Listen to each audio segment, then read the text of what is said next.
Hi, everyone. Lorrene, Conino. The Fred A. Piattoni Award for Industry Service was established in 2016. It's to celebrate and honor an individual who has tirelessly supported all licensed beauty professionals throughout the country. It is for someone who has dedicated themselves to supporting Cosmetology Chicago and this wonderful show, America's Beauty Show. And I thought I'd share a little bit myself, but my late husband, Larry, goes way back with you and with Fred Piattoni, so it's an honor for me to give this award. The Board of Directors has unanimously chosen Mr. John Amico to win this award, so congratulations, John.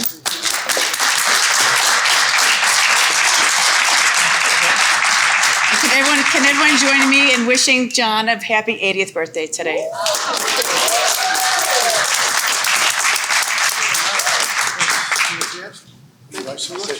Yeah. Yes.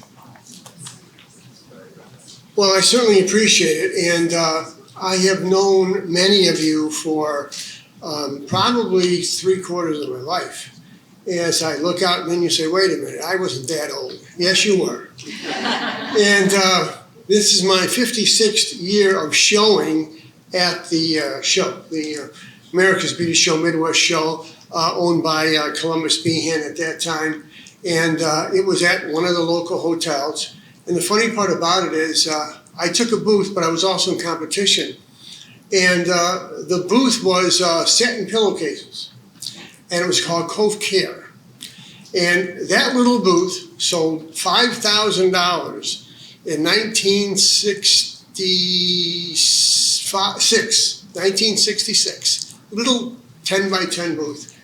And the bug bit me. I said, oh my God, this is great, besides standing behind the chair. So unlike many of you, I got in for all the wrong reasons.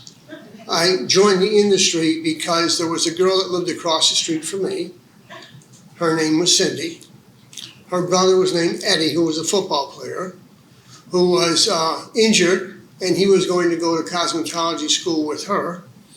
And he told me that if you're a guy, now I was still in high school, I was a senior, Notre Dame High School for boys, only boys. And he said, if you go into this business, there's a phenomenal amount of money you're gonna make, because women want men to style their hair. And then there's all the side benefits: money, women, and glamour. Well, what do you think I said? Sign me up. First 2 weeks I was in school, everything I did fell out. Rollers just miraculously undid themselves. I was in a room with 20 girls. And after 2 weeks, a girl came up to me and said, she's a nice little girl, a little ditzy, says, we want to know when you're dropping out. I said, what?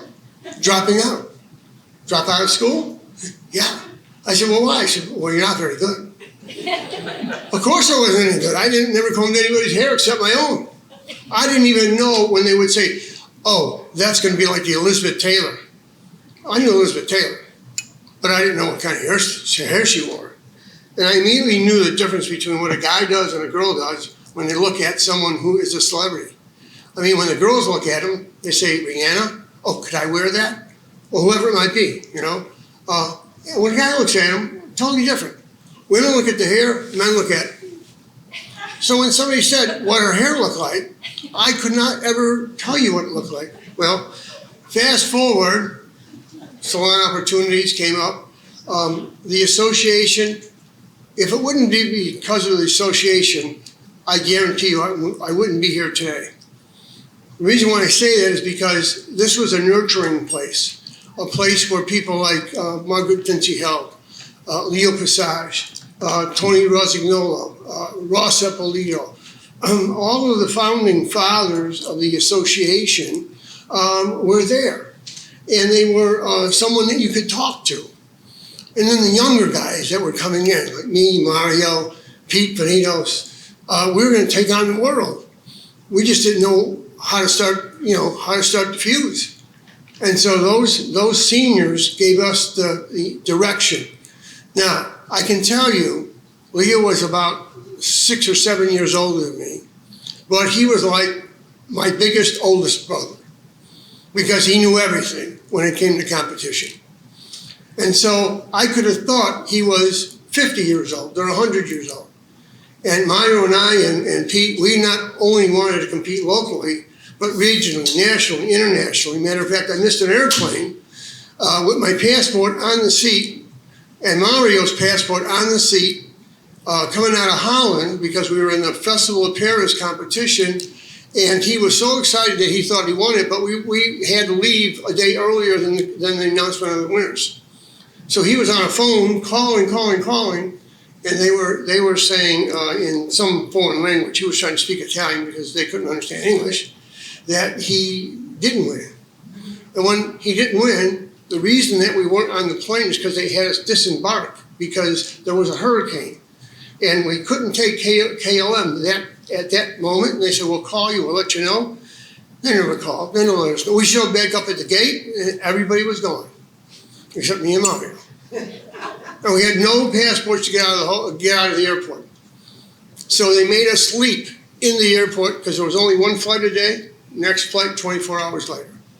Those stories, those people, the awards that we won, I don't even know where the trophies are. But the relationships that we made during those days were priceless, priceless. And I'm a little bit of everybody that's in this room. Because when I was a kid, we used to make these little plaster of Paris molds, and we'd fill them up, and we couldn't wait because we wanted to paint them right away, couldn't wait to get painting them, and you had to wait like 24 hours. Oh my God, right?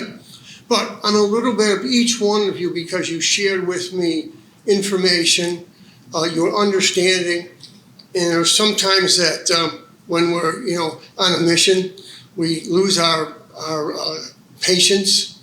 I use that as an excuse now. I say, listen, I'm so old, I'm not patient anymore.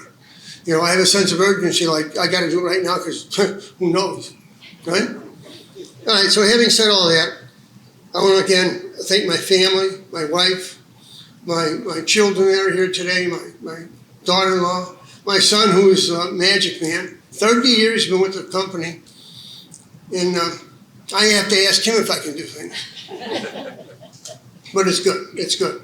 Larry was one of my students, and each one of you had a real special place in my heart. So from the bottom of my heart, I just want to finish by saying I'm kind of on another mission the last 10 years with students. It's so different than it was.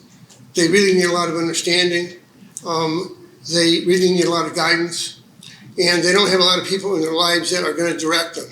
So you gotta spend some time with the youngins because it's a different world. And I can say that I would imagine in the last 5 years I probably have lost at least 5 of my students to random violence, guns, whatever it is. And so to pass on this legacy, just sit them down and talk to them. So I tell them FIL, figure it out. TL, tough love. You got to be tough. WC, we care more than you'll ever know, but you got to hang in there. And then I always tell them, I'm going to give you a rule. Now, for those of you that are already in the midst of it, it could be tough for you. Number one, you want to get a great education. Education above everything, because that's something no one can take away. Number two, find the man of your dreams or the woman of your dreams. And then have kids. But if you don't do it in that order, you're going to have a real tough time.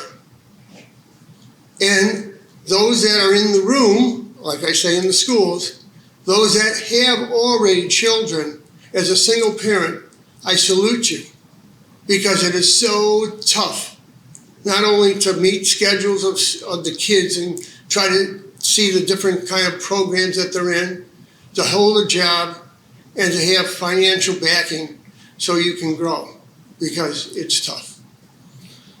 So, losers live in a classic style in a far-off land called Someday Isle. Winners live not in the future nor in the past, but they live each day as if they're last. And sometimes today is the last. However, yesterday is a canceled check, and tomorrow is a broken promise. So the three words I'd like to leave with them, and I could leave with you, is whatever you want to do in your life, please do it now. Because now is the only time and space that you and I are sure of. God bless you. Thank you.